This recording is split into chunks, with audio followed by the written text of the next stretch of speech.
કે થયો કર્મ શૂન્ય ને વળી બેસી ગયો છે, થયો કર્મ શૂન્ય ને વળી બેસી ગયો છે, સફળતા મળી નહીં એટલે તું નિરાશ થયો છે. કર્યા વિના કંઈ મળતું નથી.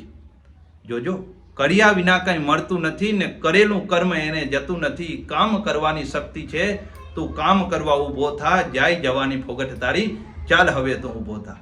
જય હિન્દ.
ગઈકાલે આપણે દ્વારકાધીશ જવાનું છે, તો દ્વારકાધીશ સુધી આપણો સાથ તો પહોંચાડવો પડે ને. ફરીથી બોલો, 2 હાથ જોડીને બોલો, દ્વારકાધીશ કી જય.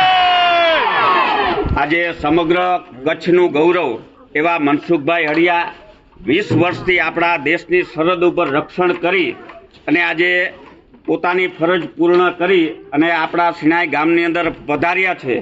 ખરેખર આપણે સર્વ આહિર સમાજને ગૌરવ લેવા જેવી બાબત કહેવાય કે 20 વર્ષ સુધી મા ભૂમની રક્ષા કાજે તેઓ પરિવારને દૂર રહી અને આપણી સલામતી માટે તેઓએ આ એવું સાહસ કરી અને આપણે સૌને આપણે રક્ષણ પૂરું પાડ્યું છે.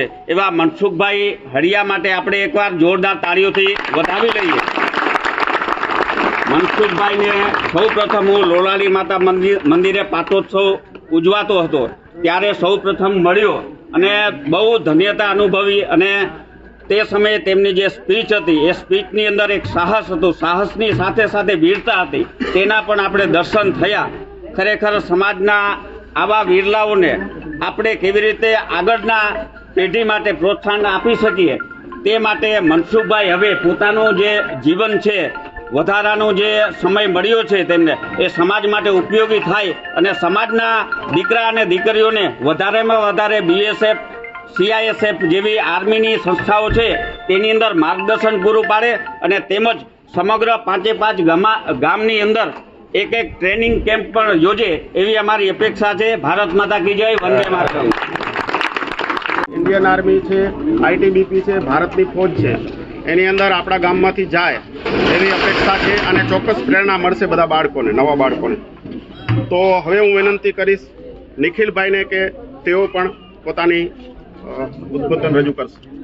પૂરો ભારત વચ્ચે છેલ્લા 20 વર્ષથી જે પોતાને એક સેવામાંથી નિવૃત્ત થયા છે એવા મનસુખભાઈ શિવજીભાઈ હળિયા કે જેઓ પોતાના માદરે વતન ગઈકાલે જ પધાર્યા છે, તો એમનું આજે જ્યારે ગામજનો ખૂબ જ બહોળી સંખ્યામાં અને વિદ્યાર્થીઓ અને શિક્ષકગણો આપણી વચ્ચે હાજર રહ્યા એ બદલ હું તમામનો આભાર વ્યક્ત કરું છું. અને સાથે સાથે હવે મનસુખભાઈ પોતાના પરિવાર સાથે એમનું જીવન સુખમય, શાંતિમય બને એવી હૃદયથી શુભેચ્છાઓ પાઠવું છું.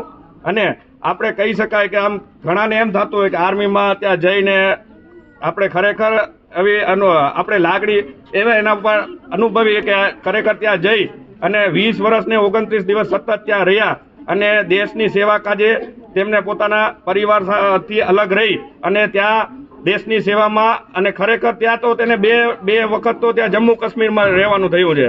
અને જમ્મુ કાશ્મીરમાં એક એવો પ્રદેશ કહેવાય કે ત્યાં પોતાના જીવને પણ જોખમ હોય છે, તો ત્યાં એવા પ્રદેશમાં એમને રહેવાનું થયું છે કે ત્યાં હાલમાં જ આપણે છેલ્લે એમને પંજાબ મૂકવામાં આવ્યા હતા, તો એની પહેલાં જમ્મુ કાશ્મીર રહ્યા અને સાથે સાથે જમ્મુ કાશ્મીર જેવા પ્રદેશમાં સારી એવી સેવા બજાવી અને આજે આપણી વચ્ચે અહીં 20 વર્ષ ને 29 દિવસ બાદ અહીં આપણી વચ્ચે છે. તો એમના પરિવારને અને એમને ખૂબ ખૂબ હૃદયથી શુભેચ્છાઓ પાઠવું છું. અસ્તુ ભારત માતા કી જય. આ મારા માટે એક ચામડી છે, એટલે આને મારી સાચવવી અને ઇજ્જત કરવી અને રક્ષા કરવી એ મારું કર્તવ્ય છે. આજ હું રિટાયર જરૂર થયો છું, પણ એવું નથી કે સોલ્જર કોઈથી રિટાયર ન થાય, કારણ કે અમને એ વસ્તુ એક શીખાવેલી હતી કે સોલ્જર કોઈથી નેવર રિટાયર સોલ્જર, કે સોલ્જર કોઈથી રિટાયર ન થાય. જ્યારે રિટાયર થયા પછી એના ઉપરની જિમ્મેદારીઓ ઘણી બધી છે અને આપણાઓમાં તો વડીલો કહી જ ગયા છે આપણા આહિરપુર વિશે, અરીખમ છે કુર આયર, અરીખમ છે કુર આયર હોય પેટ જેના આયર, કોઈ દી ના હોય કાયર, એ વાત જગતમાં જાયર, અરીખમ છે કુર આયર.